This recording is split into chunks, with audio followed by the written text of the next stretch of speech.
सीधी बात, नो बकवास। तो चलिए शुरू करते हैं, लेकिन उससे पहले ये जान लें, यहाँ आपको मिलेगा इजराइल ईरान जंग का वो अपडेट, क्यों नेटो का सबसे खतरनाक F-35 जेट को अचानक भारत में लैंडिंग क्यों करनी पड़ी, G7 समिट में मोदी जी की एंट्री से लेकर कनाडा में उनके खिलाफ उठते नारे, सबके पीछे क्या चल रहा है। एक ही हफ्ते में 5 क्रैश, अमेरिका, रूस, चीन जैसी महाशक्तियों की वास्तविक स्थिति और अंतरराष्ट्रीय घटनाएं। तो चलिए शुरू करते हैं। बिना किसी देरी के इजराइल ने ईरान की सबसे बड़ी गैस फील्ड साउथ पार्स पर सीधे मिसाइल हमले कर दिए। ये वही गैस फील्ड है जो दुनिया की लगभग 8% प्राकृतिक गैस का अकेले उत्पादन करती है। हमले के बाद पूरे क्षेत्र में आग की लपटें उठी और ईरान की इकोनॉमी को भारी झटका लगा। इजराइल का दावा है कि यह कार्रवाई ईरानी ड्रोन और मिसाइलों के जवाब में की गई थी, लेकिन विशेषज्ञों का मानना है यह सिर्फ बदला नहीं बल्कि रणनीतिक हमला है। सवाल उठ रहा है, क्या इस पूरे ऑपरेशन के पीछे अमेरिका की छाया है? क्या यह सिर्फ इजराइल और ईरान की लड़ाई है या फिर एक सुनियोजित वैश्विक साजिश का हिस्सा? भारत के लिए यह स्थिति और भी खतरनाक है। साउथ पार्स पर हमले के बाद कच्चे तेल की कीमतें तेजी से उछली हैं।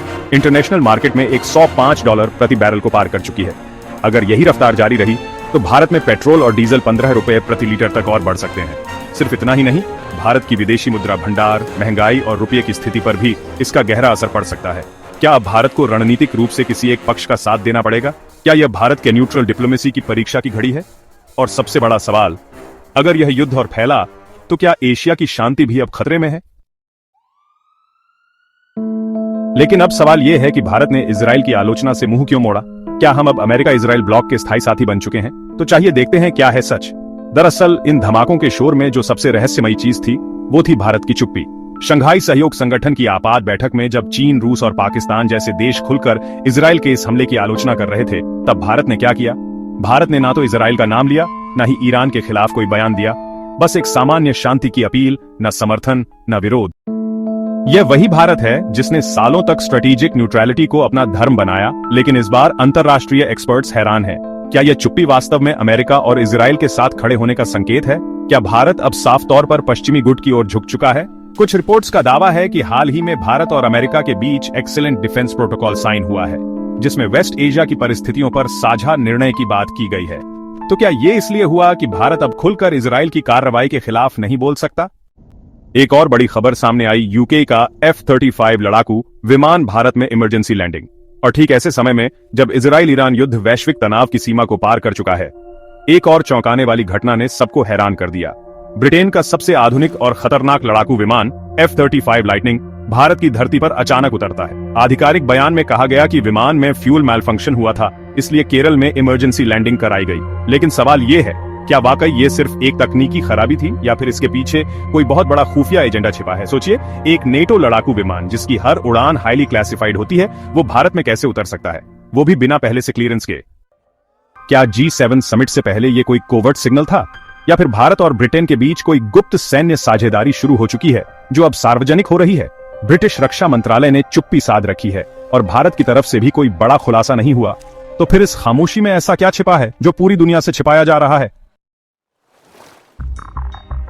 अब और हवाई घटना सामने आई है, और अब तो लगता है फ्लाइट्स के टिकट सस्ते होने वाले हैं। क्या आपको पता है, एक हफ्ते में 5 हेलीकॉप्टर क्रैश हो चुके हैं। अभी तो अहमदाबाद से लंदन जा रही फ्लाइट क्रैश हुए सिर्फ 3 दिन ही बीते हैं। 12 जून को हुए इस हादसे ने सबको हिला दिया था, और अब आज एक और दिल दहला देने वाली खबर सामने आई है। दिल्ली जाने वाली एयर इंडिया की फ्लाइट 171 जिसने अहमदाबाद से उड़ान भरी थी, टेकोनफ के कुछ सेकंड बाद ही इंजन फेल हो गया।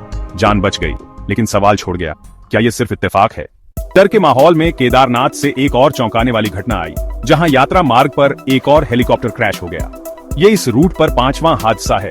तो क्या भारत के आसमान में कुछ ऐसा चल रहा है जो आम नजरों से छिपा है? क्या ये सब तकनीकी गड़बड़ी है या कोई खतरनाक साजिश शुरू हो चुकी है? एक ऐसी साजिश जो अब हर उड़ान से पहले डर की हवा फैला रही है। भारत को लेकर एक बड़ी और पॉजिटिव खबर भी है। भारत बना विदेशी निवेशकों का नया हॉटस्पॉट। RBI की सबसे बड़ी रेट कट के बाद बड़ा ग्लोबल बदलाव। जब पूरी दुनिया मंदी, युद्ध और महंगाई से जूझ रही है, भारत की अर्थव्यवस्था अचानक वैश्विक स्पॉटलाइट में आ गई है।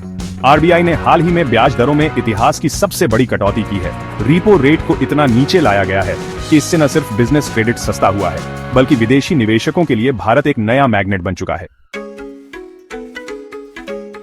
और इसी का असर अब दिखने लगा है। एक अंतरराष्ट्रीय रिपोर्ट के मुताबिक भारत ग्लोबल रियल एस्टेट में अब टॉप 7 देशों में शामिल हो गया है, जहां सबसे ज्यादा निवेश खींच रहा है।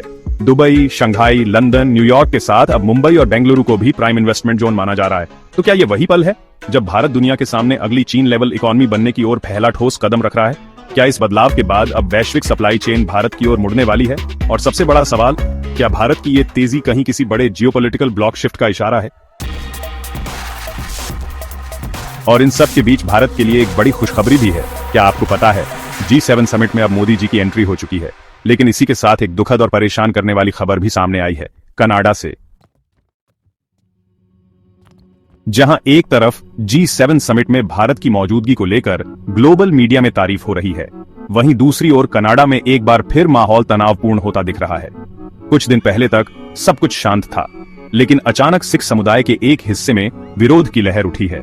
ट्रूडो सरकार ने अब तक कोई ऑफिशियल बयान नहीं दिया, लेकिन प्रदर्शनकारियों की भाषा, पोस्टर और नारों में जो संदेश छिपा है, वो डिप्लोमैटिक रूप से भारत के लिए चिंताजनक हो सकता है। लेकिन असली बात यह है कि ये विरोध अचानक क्यों भड़का? क्या ये सिर्फ एक स्थानीय गुस्सा है, या G7 की ग्लोबल तस्वीर को प्रभावित करने की कोई सोची समझी रणनीति? इसका जवाब शायद मोदी जी की अगली चाल में छिपा है, जो इस बार कुछ अलग ही होने वाली है। अब बढ़ते हैं बाकी विश्व की ओर और जानते हैं उन अपडेट्स को जिनका असर भारत की रणनीति, बाजार और सुरक्षा पर पड़ सकता है। अमेरिका की चेतावनी, ईरान से दूर रहो। अमेरिका ने आज फिर इजराइल का खुला समर्थन करते हुए एक कड़ा बयान जारी किया है। हम अपने साझेदारों को चेतावनी देते हैं कि ईरान के साथ व्यापारिक और सैन्य संबंध खतरे में डाल सकते हैं। इस चेतावनी का सीधा असर भारत पर भी हो सकता है, क्योंकि भारत ईरान से तेल और गैस का बड़ा आयात करता है। क्या भारत अब अमेरिका के दबाव में आकर ईरान से दूरी बना लेगा? चीन की एक और चाल, पाक को $2 बिलियन का इमरजेंसी बेल आउट। चीन ने IMF से पहले पाकिस्तान को $2 बिलियन का त्वरित राहत पैकेज दिया है, लेकिन इसके बदले पाकिस्तान ने क्या गिरवी रखा है? बताया जा रहा है कि कराची पोर्ट के कुछ हिस्सों को चीनी कंपनियों को 30 साल की लीज पर सौंपा जा रहा है। ये सिर्फ पाकिस्तान की नहीं, बल्कि भारत की भी चिंता का विषय बनता जा रहा है। रूस ने आज तड़के अपने सबसे तेज हाइपरसोनिक मिसाइल का सफल परीक्षण किया है। ये मिसाइल नेटो और एशिया के किसी भी कोने तक कुछ ही मिनटों में पहुंच सकती है।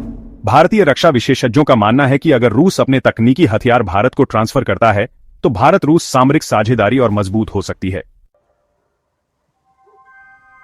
बांग्लादेश में बीती रात से सियासी संकट गहरा गया है। राजधानी ढाका में प्रदर्शनकारियों ने PM हसीना की नीतियों के खिलाफ सड़कें जाम कर दी, जिसके बाद सेना तैनात करनी पड़ी। भारत के लिए यह गंभीर है, क्योंकि बांग्लादेश से सीमावर्ती अस्थिरता का सीधा असर पूर्वोत्तर राज्यों पर पड़ सकता है।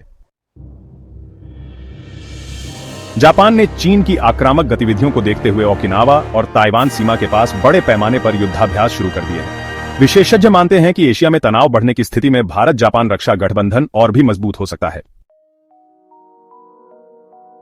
जब एक ही हफ्ते में युद्ध, निवेश, विरोध और दुर्घटनाएं एक साथ हों, तो समझ जाइए कि ये सिर्फ संयोग नहीं हो सकते। शायद दुनिया एक और बड़े टकराव की ओर बढ़ रही है और भारत अब उसके केंद्र में आता जा रहा है। सवाल ये है, हम कब तक चुप रह पाएंगे? अगर आपको लगता है कि ये खबरें सिर्फ हेडलाइन नहीं, बल्कि किसी बड़े बदलाव की आहट हैं, तो इस वीडियो को लाइक करें, कमेंट में अपनी राय लिखें और सब्सक्राइब करके इस ग्लोबल इन्वेस्टिगेशन का हिस्सा बने। सवाल, अगर भारत को अमेरिका और ईरान में से किसी एक को चुनना पड़े, तो आपके हिसाब से भारत को किसके साथ खड़ा होना चाहिए और क्यों?